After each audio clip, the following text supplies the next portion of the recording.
Olá pessoal, espero encontrá-los bem. Hoje nós vamos falar sobre um procedimento chamado reprogramação neuroemocional. Vocês se lembram no último vídeo que eu passei? Eu falei a respeito de uma abordagem que o geriatra faz, em que você tem avaliação clínica, avaliação da história familiar e avaliação do estado de consciência do seu paciente.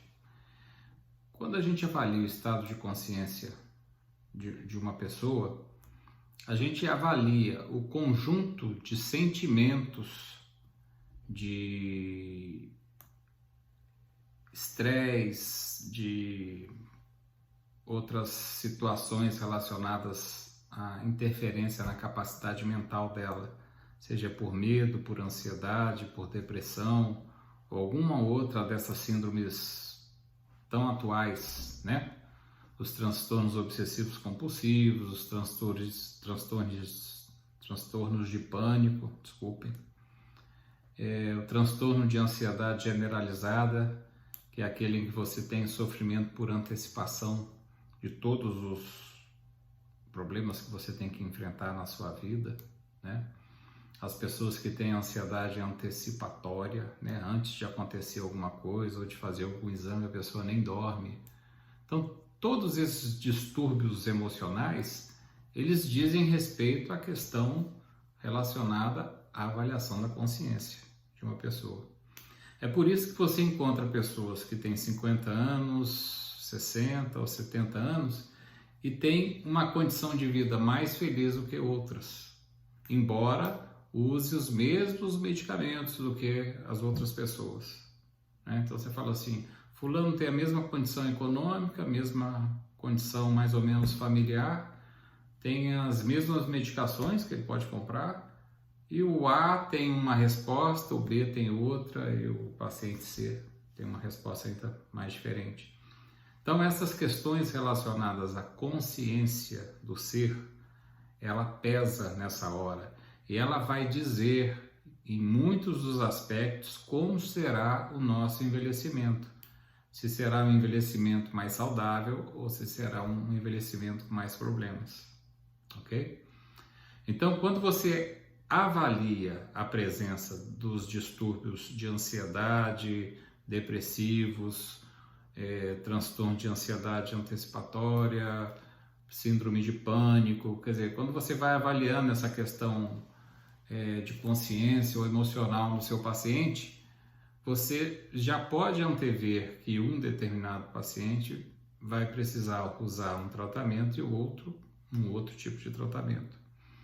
A ressonância, a reprogramação neuroemocional é um procedimento psicoterápico em que você faz com que o seu paciente, após um período de relaxamento bem profundo, você tem uma técnica de relaxamento em que você coloca a pessoa deitada e você coloca uma música, uma iluminação bem fraquinha, e você vai conversando com essa pessoa, ela deitada, numa posição bem relaxada, e existe uma técnica de relaxamento profundo que você vai tranquilizando, transmitindo segurança para ela, e ela vai relaxando na maca, tá?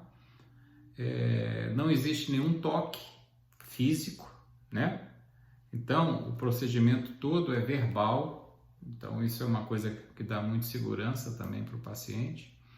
E com isso, você vai fazendo com que esse paciente, numa fase de relaxamento mais profundo, consiga abrir pequenas janelas do inconsciente dela em direção ao consciente, e por ali você começa a trabalhar algumas emoções que ficaram lá atrás retidas, em forma de pensamentos, sofrimentos, os bullying lá da infância, problemas familiares, né, relacionamento com pai, com mãe, e que muitas vezes deixam sequelas terríveis para o futuro, para a nossa vida. Então, gente, o negócio é o seguinte, você tem, na nossa capacidade mental como um todo, você tem 13% mais ou menos da sua capacidade mental envolvido com a sua consciência. Quer dizer, quem você é, a sua carteira de identidade, sua atividade profissional, seu endereço, sua família, isso tudo está contido dentro dos 13% da sua capacidade mental. Os outros 87% são devidos ao inconsciente. E no inconsciente, gente, medicamento não entra. Então, se você tem emoções retidas no seu inconsciente ao longo de toda uma vida, e essas que começam já no período em que você está no espaço intrauterino. Então, no espaço intrauterino, você já tem o seu inconsciente formado. O seu consciente ainda não está formado, mas o seu inconsciente já está lá e já está registrando. Então, por exemplo, você fala assim, que trauma que eu posso ter se eu estava dentro da barriga da minha mãe nesse período? Ora, se você estava dentro da barriga da sua mãe nesse período e você escutou uma coisa desagradável, exemplo bobo, por que você ficou grávida dessa criança? Nós não temos condição financeira dessa criança nascer agora. Por que Deus mandou essa criança nesse momento? Então, esse tipo de observação que muitas vezes os casais fazem, eles esquecem que a criança que já está lá no ventre materno já está registrando emoções. Então, embora aquilo esteja sendo dito com palavras conscientes, para a criança aquilo está sendo registrado como uma emoção. E a emoção que fica para a criança é o seguinte, mas então eu não sou bem-vindo? Eles não me querem? Então eu estou sendo rechaçada? Então meu pai e minha mãe não me amam? Vocês estão entendendo a dinâmica da coisa? O inconsciente da criança está registrando uma emoção que ela está sendo repelida. E a gente sempre acha que isso é uma coisa boba. E aí a criança nasce, ela é novinha ainda, ela tem 6 meses, ela não vai entender o que você está falando. Mas ela entende e capta e registra a emoção. Então papai e mamãe estão brigando do lado do berço da criança, a criança tem 6 meses, ela não está registrando a conversa, o teor da conversa, mas a emoção ela está registrando. A emoção da insegurança, a emoção do medo. E isso, gente, vai acontecendo ao longo da vida, principalmente até os 7 anos de idade. Então, nos primeiros 7 anos de idade, nós somos computadores que nós estamos registrando tudo. E registrando principalmente o quê? Emoções. Para a gente usar uma expressão da informática, nós estamos fazendo download de tudo que nos cerca.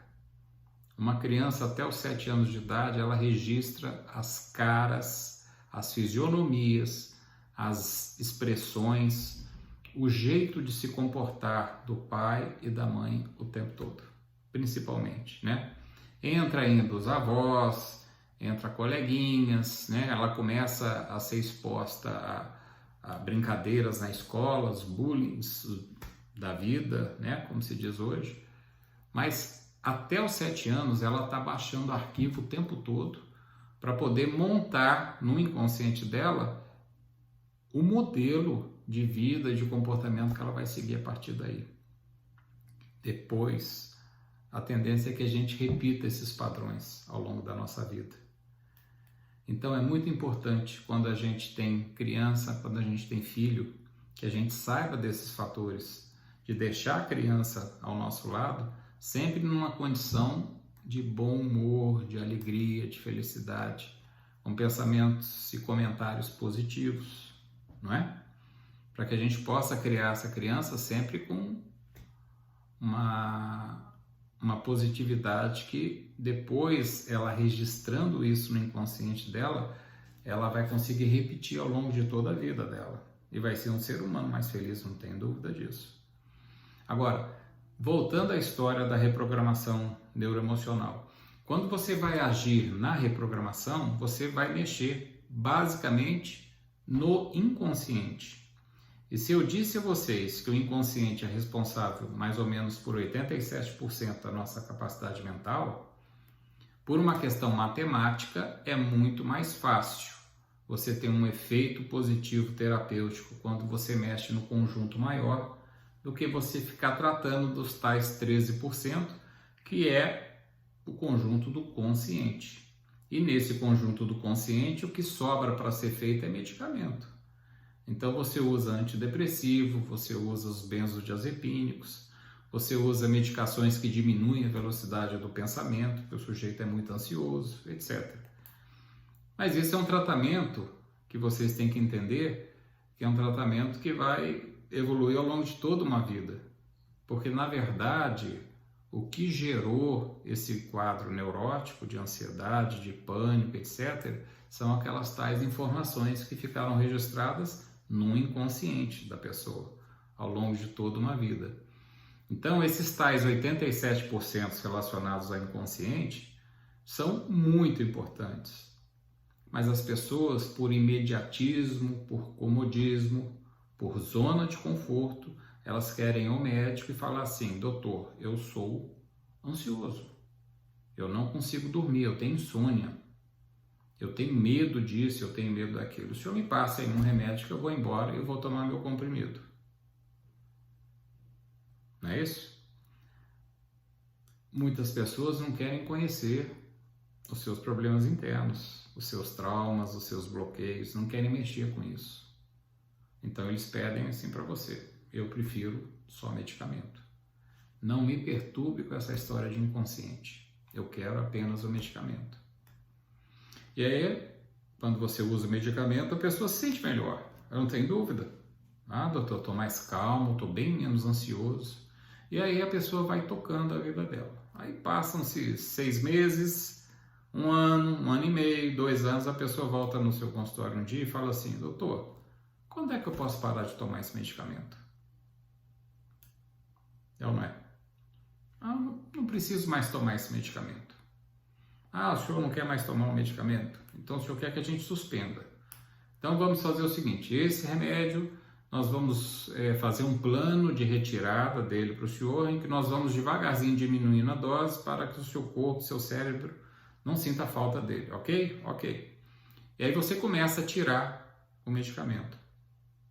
Aí passa 2, 3 dias, ele entra em contato com você e fala assim: doutor, tive uma nova crise de pânico. E agora? Eu uso o medicamento por muito tempo, eu não tenho a crise de pânico. Eu ameaço tirar o medicamento, a crise de pânico retorna. Eu faço uma recaída. Então, o que a gente tenta passar para as pessoas? Gente, se a proposta for tratar só do consciente, dos tais 13% da sua capacidade mental, você vai precisar tomar esse medicamento o resto da sua vida. Ok? Não tem desmame, não tem como você retirar. Você pode eventualmente substituir um por uma outra droga, mas você sempre vai estar usando alguma droga que haja no seu consciente nos tais 13%. Enquanto isso, o inconsciente da pessoa está bombando lá dentro. Uma série de emoções reprimidas, uma série de situações que ela engoliu e não conseguiu digerir aquilo, as questões que ela não perdoou, as questões que foram impostas a ela, os gritos quando você ainda era pequenininho, de pai, de mãe, de irmão mais velho, de amigo na escola, isso tudo você foi engolindo. E aí, como eu explico sempre para as pessoas, à medida que o seu inconsciente vai enchendo de emoções reprimidas, e por que a gente fala isso em emoção reprimida? Porque muitas vezes o inconsciente ele pede socorro para o seu consciente. E a primeira etapa dele é através de sonhos. Então você tem determinados sonhos que você fala assim: engraçado, eu comecei a sonhar uma noite com uma baleia e depois virou um caminho de não sei o que e emendou com uma outra situação. Isso é muito típico do inconsciente, porque ele expressa através de símbolos. Então, às vezes, ele quer te dizer que você está em sofrimento de uma situação que você não engoliu direito e ele te faz sonhar com um sapo. E você se vê, por exemplo, na beira de um lago com uma porção de barulho de sapo coachando. Um exemplo bobo. Mas isso acontece. Muitas vezes o inconsciente ele trabalha, na maioria das vezes, inclusive, através de símbolos, simbologia. E isso faz com que o seu consciente reprima menos esses conteúdos. Porque se ele disser exatamente o que ele está precisando para você, o seu consciente vai reprimir. É em função disso que a gente diz, fulano é recalcado, fulano é reprimido. Ou seja, ele tem uma série de situações emocionais que ele engoliu, ele não digeriu, ele não trabalhou e ele jogou para o inconsciente dele como um conteúdo emocional que gera um arquivo lá dentro extremamente pesado. Então, quando o inconsciente fica cheio desses arquivos pesados, ele começa a pedir socorro para o consciente do sujeito.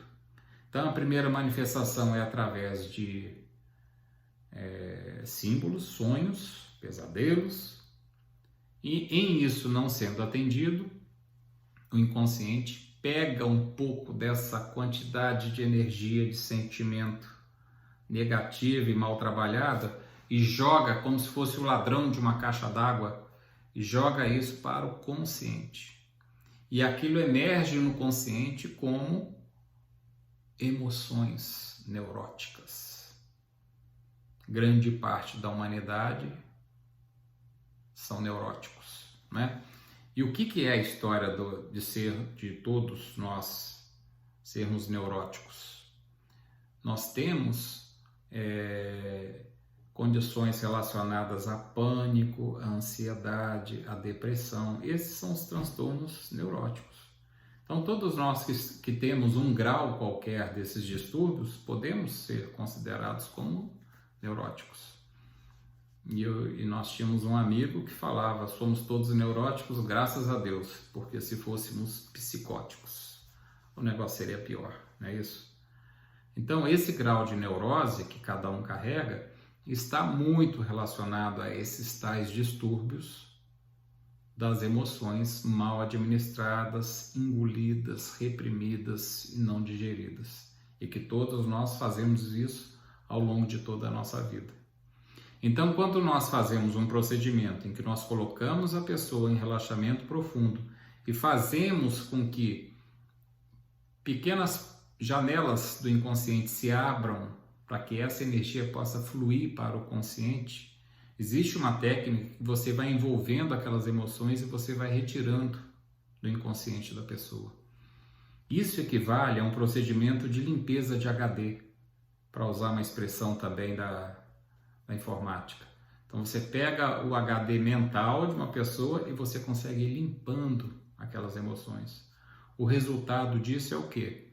As emoções reprimidas, mal trabalhadas, que estavam lá congeladas dentro do inconsciente, começam a diminuir e começam a ser extirpadas.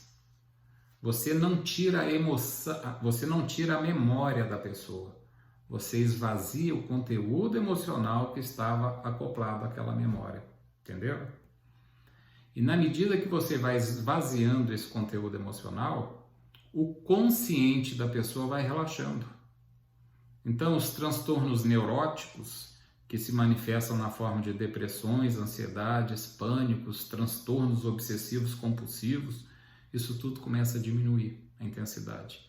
E aí sim, uma vez que você vai retirando do inconsciente as emoções que estão lá guardadas, você consegue ir liberando o consciente dessa pessoa, porque a energia ali vai diminuindo, e você consegue ir retirando, aí sim, os medicamentos que ela tanto ansiava.